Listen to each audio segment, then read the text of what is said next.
Welcome back to the Edwards Report. My name's Kalen, and did you know that more than 50,000 Americans have lost their jobs in mass layoffs in the first 5 months of 2025? From tech giants like Amazon cutting 14,000 managerial roles to truckers abandoning their rigs at empty ports, we're witnessing what can only be described as an economic exodus. But what's really driving these unprecedented layoffs, and how can we protect ourselves and our family from becoming the next casualty?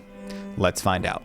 I got laid off of my job yesterday due to budget reasons. They didn't want to let me go, but they didn't. None of us had a choice in it. It was out of our control. It's really sad.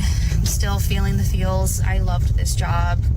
Loved, my coworkers and my students, and I'm just gonna miss my students. I didn't get to say goodbye to them, but I hope they do well. I hope they don't forget me. It's not fun. I feel so bad. I'm like this gray cloud. Like, this sucks. Like, I'm trying not to cry. Yesterday I just played video games all day because I'm like, oh well, at least I'm home and I get to do this. But even then I just started feeling sad. Like, why am I just sitting here playing video games when I could have been at work and, helping my students learn more things, but I can't do that anymore. Job market sucks, the economy sucks. This is gonna affect everyone. I was even telling, Chaz this because he's had, experience with this too, but I'm like, this is just gonna be the new normal, I think. We're just gonna see, and we have been seeing, like, people getting laid off, people getting fired, like, all of these things, like. And of course, like, people in our parents' generation are like not understanding, and they're like, well, there must be something you're doing that's wrong. I keep hearing this too. I know we have a lot of seasoned people in our audience. I'm not going to call you older, but was it like this when y'all were growing up? And what is the sentiment that you hear from younger millennials, Gen Z, about the current state of the job market? Do you guys have any sympathy for them, or do you think they just need to buck up and this is just life and they're the soft snowflake generation? That's what they're hearing, or I should say we are hearing. But what are you guys actually saying? Let's discuss it in the comments below. It's wrong, or this. I'm like, no, just the job market sucks. The economy sucks. Because of that, and the fact that the enterprise continually reassesses our workforce needs, I'm notifying you today that we need to reduce our staffing, and your positions will be eliminated. I'm notifying you today, but however, you will be paid through the employment termination date, which is May 13th. Following our conversation today, you're going to be getting a lot more information. So we just got news that our school is making major budget cuts for next school year. And when I say major budget cuts, I mean major budget cuts. I'm only on my third year of teaching, but the budget cuts that they're making next year are going to impact me so significantly that I don't know if I'm going to be able to stay in my apartment or buy groceries or even continue to build my savings account right now. And I'm very, very worried, and I'm trying not to cry because I have a 6-period class coming in about 30 minutes. This is the reality of being a teacher and being underpaid and being underfunded, and I don't know what to do, and I'm panicking, and I'm only 24 years old. I'm on my third year of teaching, and I don't know if I'm going to be able to survive next year. Hi. So I just got laid off from my work like 30 minutes ago. The company didn't announce that they were going to do this, and they didn't even say that, we were in a not good place. So this was so sudden because it was just literally the end of the day, and this happened. They messaged me saying like, hey, can you get on a call with the leaders? And I was just like, okay. I didn't know why. I was thinking like, did I do something wrong? Am I in trouble? And they just started off saying how they don't want to be in this position, and that's when I thought, oh, something is really wrong here. And they said how it's not easy for them, but the company's not doing well, so they needed to make some cuts, and fortunately I was one of the people who had to get laid off. Literally like a month or two ago, I was watching a video of this girl getting laid off and her talking about it and her crying, and I just thought, dang, that sucks. Like, I hope that's not me one day, but it literally happened to me. Oh my gosh. Yeah, I guess everyone's in a tough place right now, not only like the tech field, but where I'm in like the creative agency field. Like, I guess everywhere is just not in a great place right now. So anyways, I'm taking this time to I just want to reflect and take some time for myself, because I haven't taken a vacation in a pretty long time. So maybe I'll do that, and I'll start my job search maybe in a week or two. Hi guys. So, interesting thing happened to me today. So I woke up to a text message from my coworker saying, "Hey, have you seen that email for this mandatory restructuring meeting from, what, oh, his name?" And I was like, "It's 8 o'clock. No, I have late meetings today, so Stacey's not going to get up this early because I was on the computer all night last night trying to get these projects done for my clients." So I finally got up and went and looked, and yeah, it was a mandatory email. I've been at this company for over 10 years, y'all. 10 years I've been working for this company. I started from the bottom and worked my way up. 10 years. And today they laid us all off. They laid us all off. The whole delivery team, the training team, the directors. Then we have a new president that came in. Go figure, right? That came in about August. And I had a feeling this man was going to come in there and try to save money. And they always do come in with the fresh MBAs. We cut costs, boost profits. And it's your job on the line, because the most expensive line item in any business is typically the overhead of having employees. And budgets and stuff like that. But it's like the clients that we have, Bristol Myers Squibb, we have Pfizer, we have Eli Lilly, we have, BMS Pep, we have so many of these. I work for a pharmaceutical company and I do all their trainings and everything like that. And my client was Bristol Myers Squibb. And I was in the middle of this big thing right now. And just like that, it's just like, who does that? Like, you just woke up one day and said, "Oh, I'm going to lay off 300 people today because of budget cuts." What? I'm sorry, because you make millions of dollars, so you should go interfere in somebody else's lives? I mean, this is like a Fortune, you know how they say Fortune 500? This is a Fortune billion-dollar company, pharmaceutical company. And you need to make a budget cut and destroy other people's lives? I just got laid off from my dream job. And this was the first place that I drove. I can't even sit still for 2 seconds. Hey, not bad for a layoff recovery spot, right? The beach. I don't even know how I would be unemployed. And yeah, while I want to work as a full-time creator, that's just not feasible right now. So now my 9 to 5, my main income is gone. And I'm so upset, because for the first time I was finally happy. And I know budget cuts are hard. Like, I know that this is a rough time for everyone. But like, I was never expecting it. I literally got a text today saying jump on a meeting, and I was I'm laid off. Fired and laid off. I know it's different, but like the same kind of heartbreaking feeling. 10 minutes later, I was gone. Everything that I've been working for was just done. They just do not care. But as we always do, I want to go ahead and expose more of this problem, because these are the personal stories, but there are some headlines that these people won't even get into. We're in the midst of a layoff epidemic that's spreading across industries with a frightening speed. Amazon is cutting up to 14,000 managerial positions. Google and Microsoft initiated fresh rounds of layoffs in their most profitable divisions. Tesla announced over 10% of its global workforce would be eliminated. Meta began 2025 by letting go of 3,600 employees branded as low performers. But the crisis extends far beyond tech. America's trucking industry, the backbone of our supply chain, is collapsing. Now, some people are blaming tariffs. Some people are saying it's Biden. Regardless, it's collapsing. Truck drivers nationwide are abandoning their rigs, fed up with empty ports, slashed routes, and rising fuel costs. What used to be one of the most dependable blue-collar jobs is now a high-risk hustle with a shrinking pay and no stability. But you got to listen to what these people are saying. They think that they're getting invited to friendly little meetings, you know, going over work, going over what's on the schedule, what's on the agenda. But what's actually happening is their jobs are being taken away. They're getting locked out of their emails. They're getting locked out of all their accounts. Or if you're a trucker, you're just getting no business whatsoever. The ports are empty.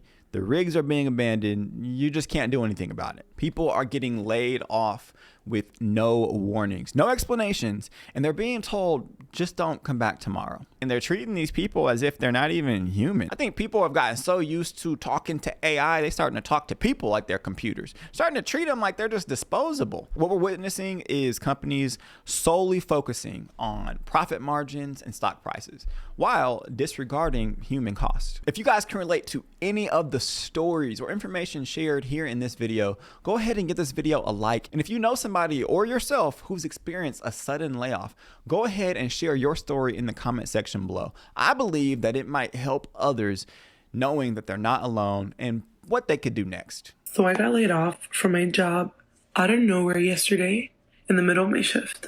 It was a normal day.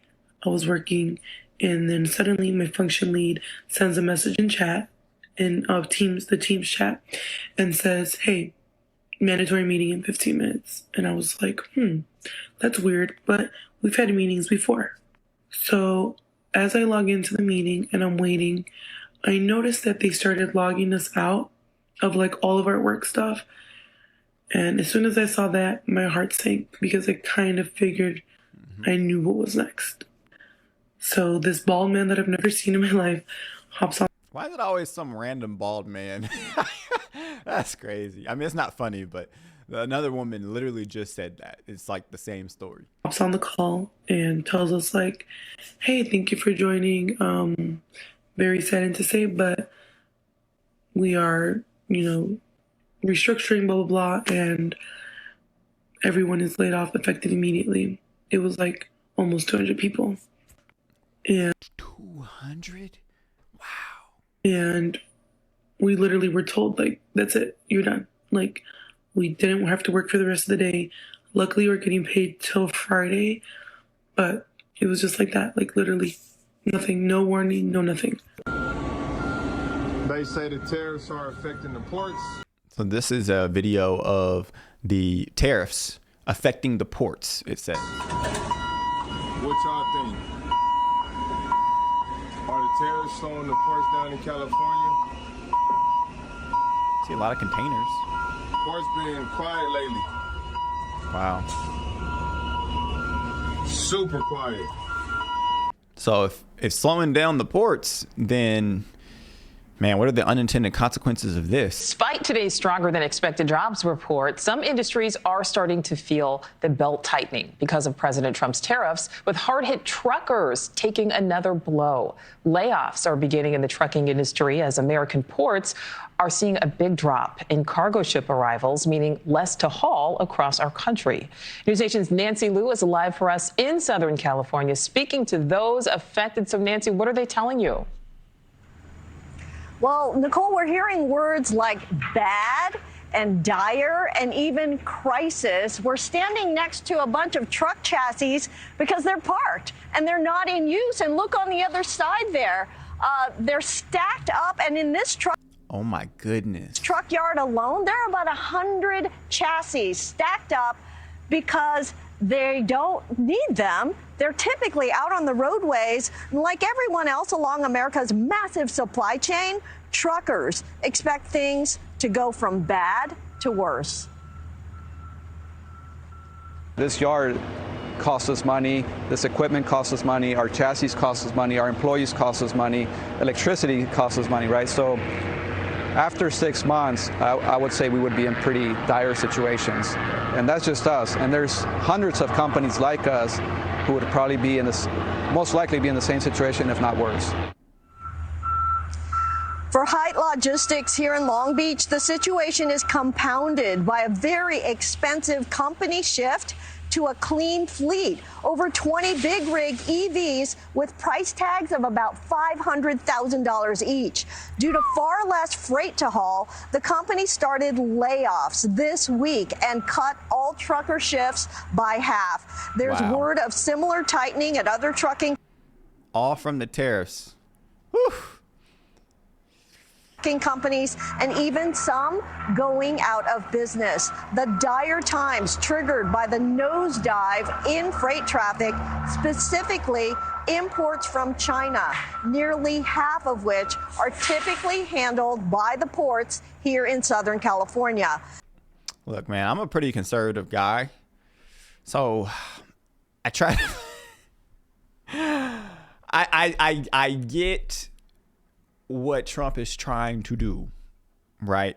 I see why it's important to do this. But boy, is it hurting folks. Man, folks are not going to like this. Now, the outlook is grim for the rest of the year, with a drop of 20% in imports overall. But look at this, a monstrous dive of up to 80% of goods from China. If you were wondering if corporations or your job cares about you or anything like that, just stop wondering. They don't. They don't. My job, a non-profit, by the way, decided to put a staff meeting on all of our calendars this morning for 15 minutes. The CEO got on there and said, "We're not doing good with the budget. We're going to do layoffs." And then she hung up on us without allowing anyone to ask any questions. And then 20 minutes later, I had a 15-minute meeting with HR on my calendar, and I got laid off. Wow. 15 days before Christmas, 3 months after I got married, 1 month after I was given more responsibility and more work because of the budget cuts. Nobody cares. So guess what? I don't either. Howdy, howdy. Well, I got the phone call today from my supervisor. Don't ever be loyal to a company, ever. And I'm saying this to the older generation. I'm also saying this to the younger generation. Don't worry about 2-week notices because they will screw you. I just found that out. I've been working for the company for a year. Perfect attendance, never had any issues. Always did my job, was super efficient. Matter of fact, I was one of the most efficient people on second shift. I drive 2 hours round trip for work every day, 410s. Just got a call from my boss that the CEO or the upper management does not want me coming back in. They're just gonna let me go. So don't ever give your employer notice. Keep your mouth shut. If you're gonna leave, keep it to yourself. If you're gonna fill out another application for an employer, do not mark on there that yes, they can contact your past employer, or at least make it known to them that you don't want them, unless they're going to hire you and give you a start date, you don't want them contacting your last employer because they will make your life miserable. Like I said, perfect attendance record, perfect everything. And they called me today and said that they don't want me to come back. So I have to go back down there regardless. To pick up my weld hood and all my equipment that I have there. But they feel that I'm just going to make a bunch of mistakes while I'm there, even though the last year I was one of the most efficient with the least amount of mistakes. I think they think I'm going to purposely kind of screw up their stuff, but I'm just kind of shell-shocked. How are you gonna fire the man and then act like you afraid for him to be around? That's super weird. So do you guys ever wonder, why are companies so quick to cut their workforces? And why do they do it in such cold, impersonal ways? Well, I think that the answer reveals much about the values driving our current economic system. First, there's what I call the spreadsheet mentality. And this is where employees become nothing more than just numbers on a balance sheet. When quarterly profits dip, even slightly, the first solution is always to cut the cost of human workers. The second is that many companies have succumbed to the herd mentality. When one major corporation announces layoffs and sees their stock price jump, Others quickly follow suit. We see this happening all the time in Wall Street. They're just one after another, the blind leading the blind. Wall Street actually rewards companies for these cost-saving actions, creating a vicious cycle that incentivizes more layoffs. Third, there's the artificial intelligence revolution. Companies are increasingly using AI to replace workers. One company implemented an AI assistant that handled the work equivalent to 700 full-time employees. Now, when you put it that way, it's kind of hard, from the business standpoint to not want to do that. But at what point do we see how this is affecting people's lives? Because when they implemented the AI to replace those 700 full-time workers, that led to over 1,000 job cuts. The rise of AI and automation threatens jobs across all sectors, from customer service to truck driving to software development. Fourth, there's the impact of economic policy. The recent tariffs are causing a ripple effect through the economy. And as you guys know, some people are saying, hey, I know it's tough, it hurts, but it's necessary. Other people are saying that it is reckless. But if you look at the ports from Los Angeles to Savannah, they're eerily quiet. Ships are turning around mid-voyage rather than delivering the goods because of the higher tariffs. This disruption is devastating the trucking industry, where drivers who relied on steady port traffic now find themselves without loads to haul. And then I think the most insidious myth is what I call the disposable worker fallacy, where companies have convinced themselves that employees are interchangeable and easily replaced. This creates a culture where loyalty is punished rather than rewarded. So you get people that are quiet quitting or job hopping every couple years, and then they get chastised because they're doing the career advantageous move rather than being loyal to these corporate companies. But when these corporate companies start acting like the corporations that they are, the greedy corporations that they are, that is, and they just start discounting people, treating them with less than human dignity, now it's the workers' fault. We're not going to do that. These people have been missing birthdays, missing family time, football games, soccer games. They dedicate their entire lives to these companies, slaving at a desk, slaving behind the wheel. And the company gives them a 15-minute Zoom call where they can't even respond. If you guys have ever bought into any of these myths or even participated in them, go ahead and share your wake-up call story in the comment section below and give this video a like. I would love to see what opened your eyes about the reality of the corporate working situation. A little over 6 months since starting my new job, and I'm in the exact same spot, laid off again. I did not expect to lose my job this year. Even though this was not my first time going through this, it honestly never gets easier any time. The day before, I noticed a meeting scheduled on my calendar with my manager the next morning. I honestly thought nothing of it until I did a little digging and realized HR had a meeting at the exact same time. I woke up the next morning to check my PTO request for time off, and I saw it was all zeroed out. And as soon as I saw that, I just knew. I then realized my morning was not going to go as planned. Decision to end your employment effective today. I know this is a lot to process. I don't want to thank you for your time tonight. What I'm going to do right now is I'm going to actually walk you through the details of the severance. I'll talk to you soon, okay? Okay, thank you. Okay. You're welcome. Bye.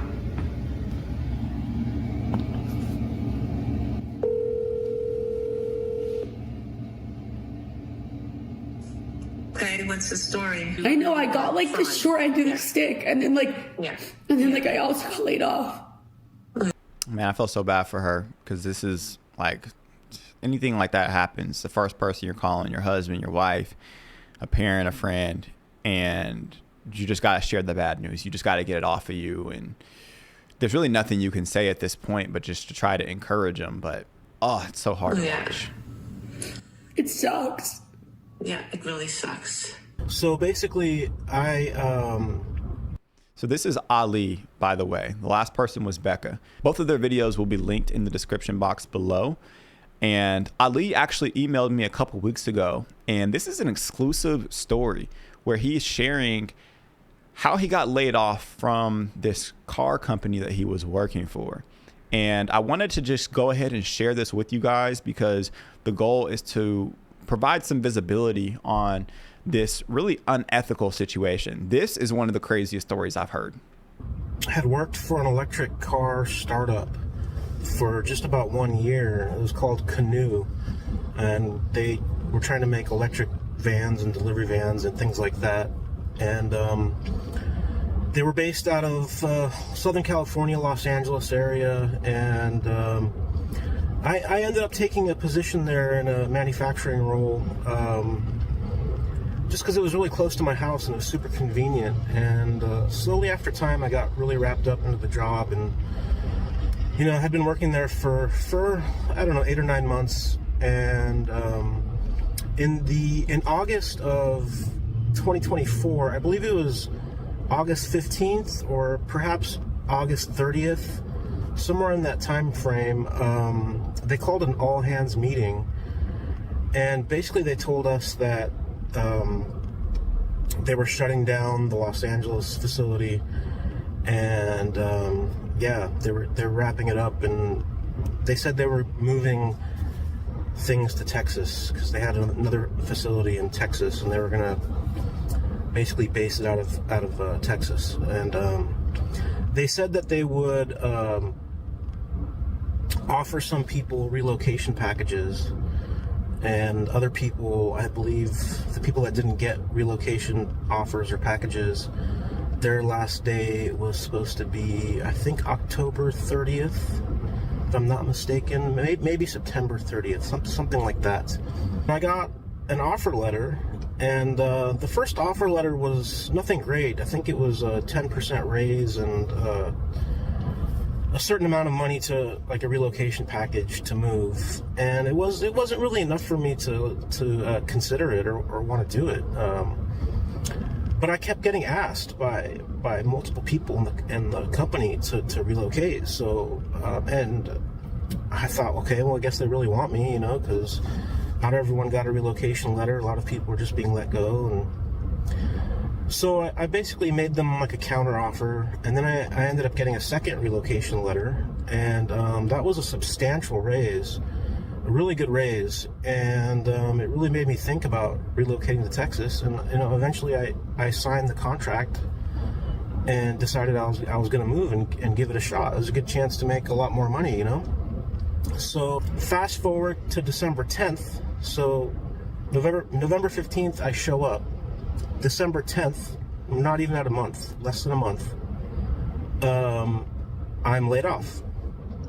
So me and basically everybody else, the whole company basically got laid off within a 2 or 3 week window. And, a bunch of people had just gotten there, just relocated. And I'm pretty sure that some people also relocated to Oklahoma as well. There was a guy, I believe he showed up with a moving truck and his family and kids on like a Monday or something, bought a house in Texas, sold his house in California, showed up on a Monday and was laid off on a Wednesday. And it's just atrocious. It's hideous, monstrous. I can't believe that the board of this company, the CEO, CFO, CTO, didn't know in the beginning of November. This is why people be going full Luigi. And I'm not saying that to make light of it, but they playing with people, man. They're playing with people. How does person move halfway across the country, and the day they get there, they're fired? They lost their mind. November or the end of October, that within 2 or 3 months, they would be filing Chapter 7 bankruptcy. They would have known the financial situation. And if they did, why didn't they tell the people that were about to move out to Texas to stop? Not to do it. Because you weren't going to have a job. So, are you so incompetent that you didn't know the financial condition, the financial health of the company? Or did you know and you went ahead anyway? For what reason? How many lives were you planning on disrupting? What possible reason could you have had?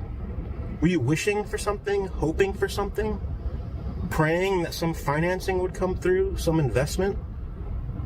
Hoping and wishing and praying is not the way to run a business. And I don't believe it satisfies the fiduciary responsibilities you have to your investors and your employees. It's just awful. I don't know how you can live with yourself knowing, going to work and staring people in the eye and knowing that they were going to lose their jobs in a few days, a week, 2 weeks. And they literally just arrived. Just awful. Man, that last one was very hard to watch. Not because it's making me sad, but because it makes me angry that something like that can even happen. And if it's happening to people like Ali and his peers and his coworkers, it could happen to any one of us. We all probably have a story of just being messed over by a job. But as we always do, I don't just compile these videos and share them with you guys so that we can doom scroll. I know that we all do that. We're all guilty. But I do want to provide some solutions or an outlook, encouragement even, so that we can know what to do if we're ever in one of these situations. So if you guys are wondering, how do we navigate this uncertain economic landscape with wisdom and faith? Here we go. First, you want to build your foundation on something stronger than your job. I don't know who needs to hear this, but your identity and worth aren't determined by your employment status. I know when you're unemployed or when you've been applying to hundreds of jobs and you still haven't gotten the job that you're looking for, you can start to feel like you're worthless and that you don't have any purpose. And that's just not true. The Bible in Matthew 7 reminds us that the wise person builds their house on the rock, not the shifting sands of economic trend. You can trust that you have dignity because you're created in God's image, in the Imago Dei, and He has a purpose for your life, and He loves you. Don't let these shifting economic trends make you feel like you are less than what you are. Second, develop multiple streams of income. And this is one of those things where you want to dig this well before you're thirsty. Before you get fired from your job, if you're currently working right now, start to think about ways you can be making money independent of your primary employment. The data shows that the most resilient workers are those who don't rely on a single employer. This might mean starting a side business, freelancing, or even investing in assets that generate passive income. Third, continuously upgrade your skills. With the advent of AI, everybody's job is at risk. Everyone. Focus on abilities that can't be easily replaced by AI. This includes creativity, problem solving, emotional intelligence, and communication. So you want to diversify your skill sets, diversify your income, diversify where your income is coming from. And finally, and I think this one is the most important, build a community. In times of economic uncertainty, your network becomes your safety net. In Ecclesiastes 4:12, it tells us, though one may be overpowered, two can defend themselves. A cord of 3 strands is not easily broken. We can go very fast alone, but we can go far together. If you guys have not yet, go ahead and subscribe at theedwardsreport.com for more content like this. There I expand on my unfiltered thoughts about all the topics that we've been talking about, as well as including, infusing, and as Trump would say, weaving biblical application in there. We've seen how mass layoffs are reshaping our economy. Remember, economic systems rise and fall, but principles like integrity, community, and adaptability endure. In a world that's increasingly treating people as if they're disposable, hold fast to the truth that you have inherent worth beyond your job title. Go ahead and like this video and subscribe to this channel if this video brought you value of any sorts.